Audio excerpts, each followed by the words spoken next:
discussion topic is the differences in degrees of and victims of hate crimes.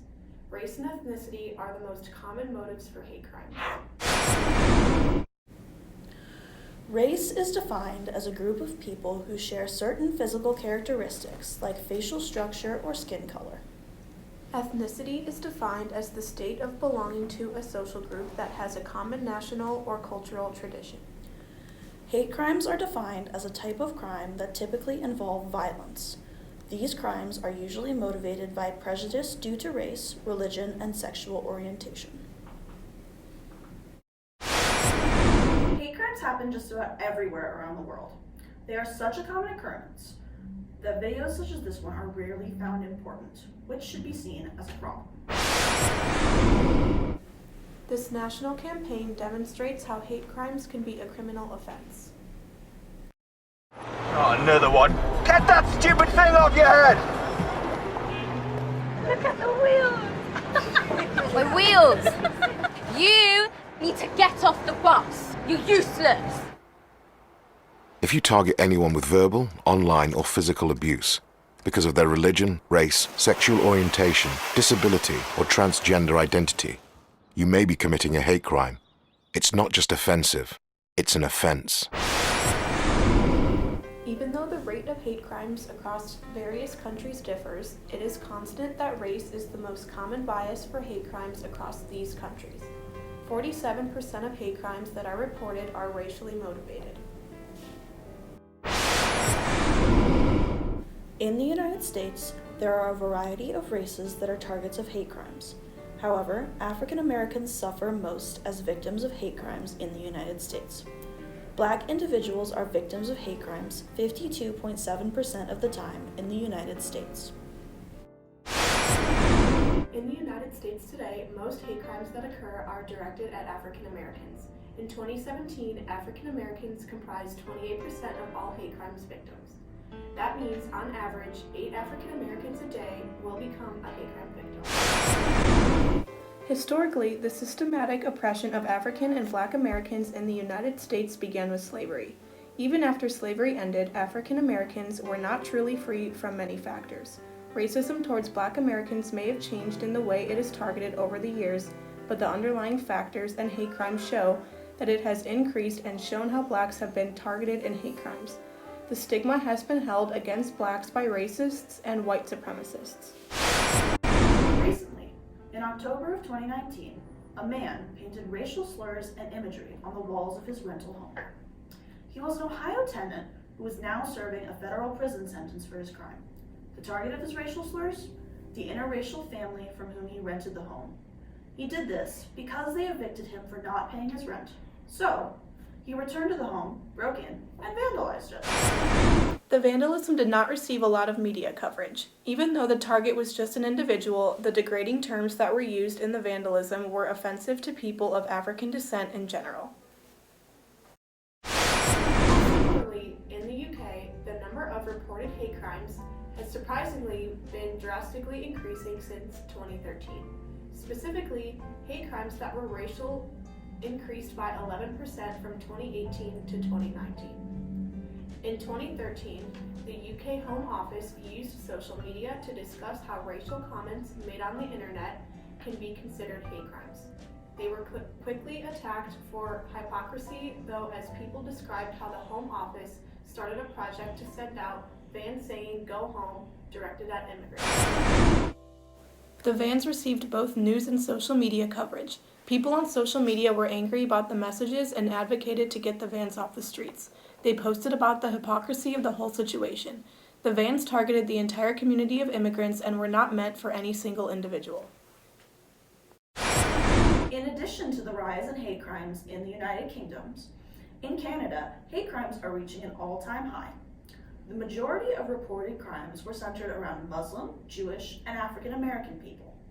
About 16% of these incidents involved African American victims. In the year 1990, the leader of the Nationalist Party of Canada was charged with the promotion of hatred. He published The Nationalist Reporter, which emphasized and advocated for white supremacy. And now over to our West Branch to further discuss this topic on hate crimes. There are several types of racist motives that can influence how people act. The group norm racist motive stems from the norms that define racism as acceptable, even desirable, because certain areas may find African American racism to be commonplace. For example, seeing Islamics as outcasts or stereotyping them as dangerous after 9/11 was a group norm racist motive. The political territorial racist motive stems from majority members within specific societies believing that the area belongs to them and that any other members are not welcome there. For example, in a community of entirely white families, a family from African descent moving in could suffer from the political territorial motive. The following video clip is added in order to be able to show an example of this. Already been 12 to 13 years of institutionalized affirmative action for white folks. That is to say, racially embedded inequality, which has benefited those of us who are white. But even though that's true, there's clearly this feeling among a lot of white people that things used to be easier and that now those good old days are slipping away. How did we get here? I don't even understand this America anymore. And underneath all of that is a very clear, if unstated, racial subtext. The bigotry racist motive describes how racism may stem from a stereotype-based hatred or fear for a certain group. For example, assumptions can be made about white people's behavior in relation to other races, as white people have historically oppressed others.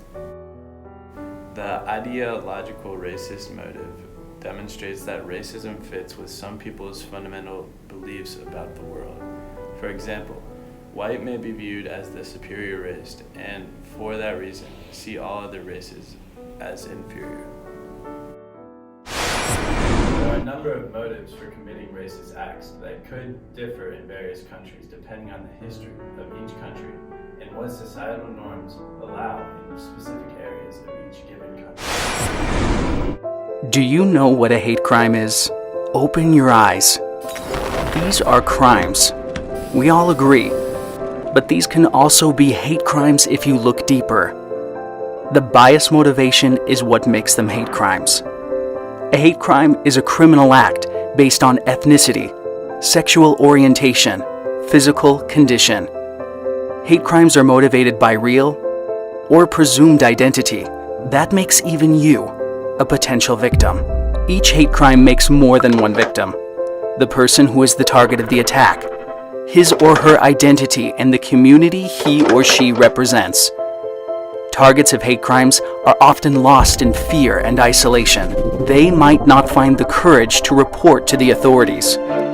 Reporting is crucial. We need civil society and governments to work together so that victims feel safe to report. With official recognition of the incidents which occur, victims can receive the support they need, and we can prevent hate crimes from happening at all. Now that you know, open your eyes again. Do you see what a hate crime is? Let's work together to make them visible to everyone. Anyone can be a victim of a hate crime, and it brings offense to the group that the victim fits in as well. Hate crimes emotionally attack victims and make them feel like they do not belong. Hate crimes are something that need to be prevented by drawing attention to the damage that they truly do. Nations around the world experience bias-related crimes for different reasons and to different degrees. Racial and ethnic majority and norms differ across different areas of the world, but that does not change that there will always be a group that serves as the minority and a group that is made to feel like they do not belong. Hate crimes are an increasing problem in nations around the world. There is a trend of Black people being targeted in countries with a population majority of white people. Although the motives may vary from area to area, the intent to make a certain group feel like they don't belong does not.